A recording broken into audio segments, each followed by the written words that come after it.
আসসালামু আলাইকুম রহমতুল্লাহি ওয়াবারাকাতুহু। আশা করি হয়তো আপনারা ভালো আছেন। আলহামদুলিল্লাহ, আমি আল্লাহর রহমতে অনেক ভালো আছি। আলহামদুলিল্লাহ আলহামদুলিল্লাহ আলহামদুলিল্লাহ। আমি এখন হযরত আবু বকর রাদিয়াল্লাহু তাআলা আনহুর মসজিদে আলহামদুলিল্লাহ চলে আসছি। এখন আমি আবু বকর রাদিয়াল্লাহু তাআলা আনহুর মসজিদে আসছি 2 রাকাত নফল নামাজ পড়ার জন্য। এটা হচ্ছে আমাদের প্রথম সাহাবী হযরত আবু বকর রাদিয়াল্লাহু তাআলা আনহুর মসজিদ।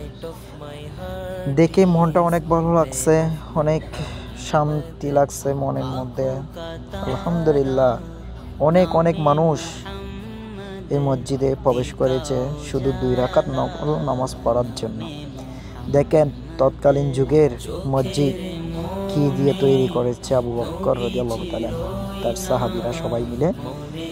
আসলে এই মসজিদটা দেখে আমার খুবই ভালো লাগছে। দেখেন আলহামদুলিল্লাহ, আমার মনটাই খুবই শান্তি লাগছে যে আমি এখানে একটা চুমু খেতে পারছি এই মসজিদে ঢুকে।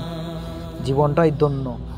কত মানুষ, আল্লাহু আকবার, জীবনে ভাবিনি যে আমি আবু বকর রাদিয়াল্লাহু তাআলা আনহুর মসজিদে আসতে পারবো। আমার মতো এক গরিব অসহায় ছেলে যে এই মসজিদে আসতে পারবো।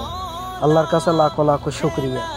দোয়া করি আমার প্রত্যেক মুসলিম ভাই বোনেরাও যেন এই মসজিদে এসে 2 রাকাত নফল নামাজ পড়তে পারে। আল্লাহ যেন তাদেরকে তৌফিক দেয়, যেন আল্লাহ যেন সবাইকে সামর্থ্য দেয় শুধু এই মদিনায় এসে আবু বকর রাদিয়াল্লাহু তাআলা আনহুর মসজিদে নামাজ পড়ার জন্য।